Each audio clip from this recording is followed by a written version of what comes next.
So what can we take from England's latest victory over Wales in the Six Nations? So welcome back to BD Rugby. I wanted to have a look at the takeaways from the victory over Wales from this weekend Six Nations, but also where England are at after three matches under this Borthwick regime.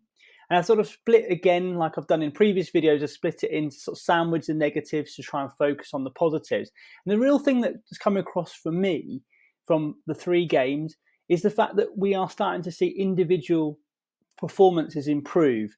So I think that one of the things is that perhaps under Eddie Jones's regime is that players would come into camp and they wouldn't perform as they were performing at club level. And even though, England are stuttering in places and, probably not at the level of some of the teams that we've seen in the Six Nations and in the Southern Hemisphere, what's really been pleasing for me is that, there's individuals, people like Lewis Ludlam, Max Malins, Ollie Chesham, to name a few. And I mean, I could probably go on more. Willis has probably been another one, players who, we've seen they're bringing their club form into the international stage. And I do think this is a lot to do with the narrative around this is that Borthwick's been very clear that he wants to focus on the strengths of players and probably less worried about the weaknesses. And I do genuinely think that we're starting to see that. And perhaps that refocus of trying to focus on the strengths rather than saying, oh, well, this player is good, but he's a bit deficient here, gives people the confidence to do what they can do. And then over time, you can gently, improve those weaknesses. So I genuinely think the sort of individual performances are really good. I think one of the negatives, and I mentioned the last video, and I don't think I'm the only one in here, is just the accuracy of their play. And again, as I said previously, does that come down to the fact of an issue around just, a new sort of style of play, new coaches, new voices? Is it a leadership thing? Is it just individual players? Because obviously there are the people executing that. Because I genuinely think in that game, Wales' kicking was really poor. There's a lot of times where it wasn't just that the kick was poor, it felt like it was miskicked. I've never seen so many unless it was just how it was seen on the TV, but seen a lot of miskicking in that game. And I don't feel like, I think a better team would capitalise on that when you're getting ball in open field and you've not really sort of gained any sort of momentum. And I think England need to look at being able to, execute those errors better, because it kind of becomes almost like a bit of a turnover play. And I definitely think that perhaps it's a mindset thing. But I think when they go back and look over the week, I think there's opportunities they've left out there where the ball's just been kicked and they haven't really kind of worked on that. But I think the other positive to sandwich my negative criticism is around the fact that I think England demonstrated for times for me that they've learned to be a lot more patient and disciplined in defence. I think particularly in the first half, just before half time, there was a thing where Wales went through multiple phases. You could actually hear the crowd coming up. And they were kind of starting to make, and like most of the game, Wales started to actually have some physical dominance over that sort of phase. And I think England of old would have overcommitted. They would have either been offside or they would have made poor decisions. But I think generally and I think that led to Alex Dombrandt's turnover. And I genuinely think that there's a slight change in the way they're doing it. There's kind of a bit more of an intelligence in the way that they're approaching their defence, and sometimes their sort of understanding of when to commit and when not to commit.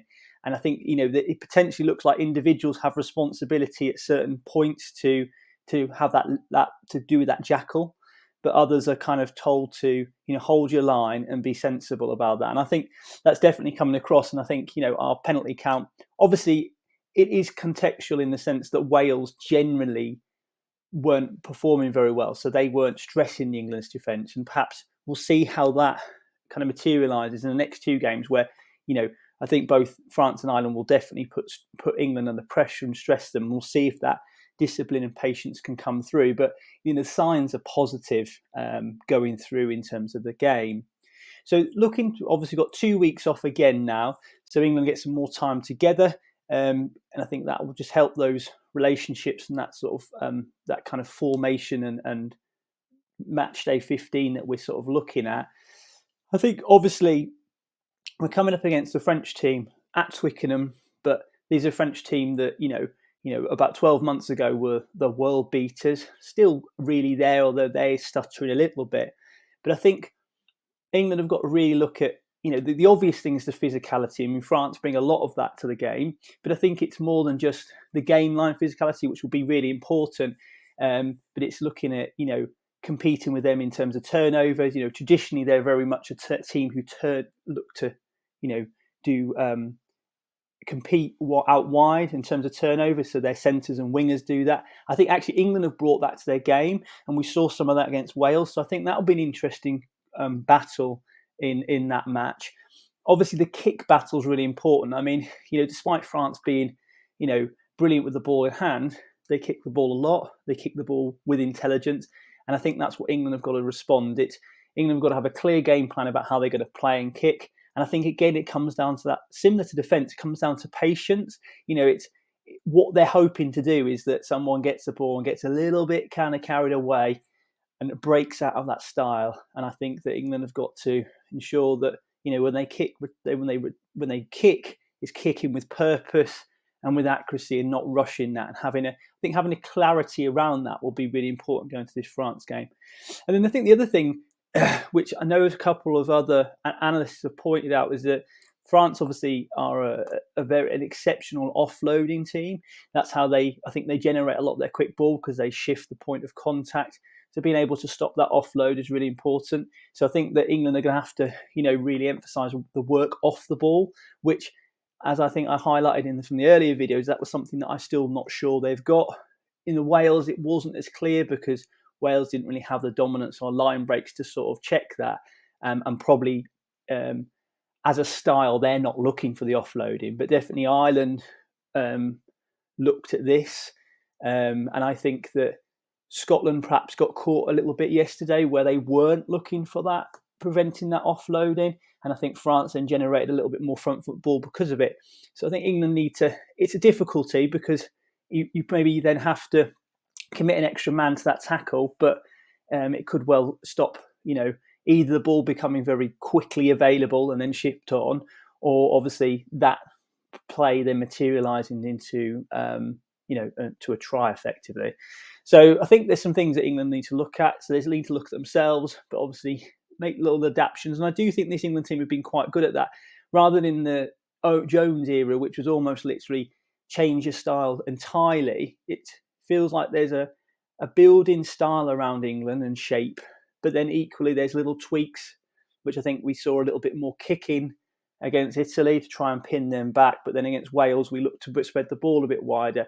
And I think they're just little subtleties. And to be fair, I think that's at an international level, when you haven't got the players and they come from lots of different philosophies, I think smaller tweaks is probably a little bit more for players to take on, particularly in these really high pressure environments, rather than big shifts in style and that I think we were seeing under Jones. So I think England are going the right way. I'm not the first person to say that the next 2 weeks are going to really see how we, where this England team's at going into the World Cup. But as been reported, it is probably the best way to do it. They've had a couple of games to sort of, build into this style. They've now got 2 weeks off, so again, an additional time, and then we'll see how they come up against arguably the two best teams in the world, who play a style that's going to really stress England and all these new kind of defensive and attacking systems. So thank you. I'll maybe look to do another video next week around the team, but thank you for your ongoing support. Please subscribe. Please save your comments, and if there's anything you want me to sort of talk about in previous videos, then please do. So again, thanks for watching, and speak to you soon. Bye.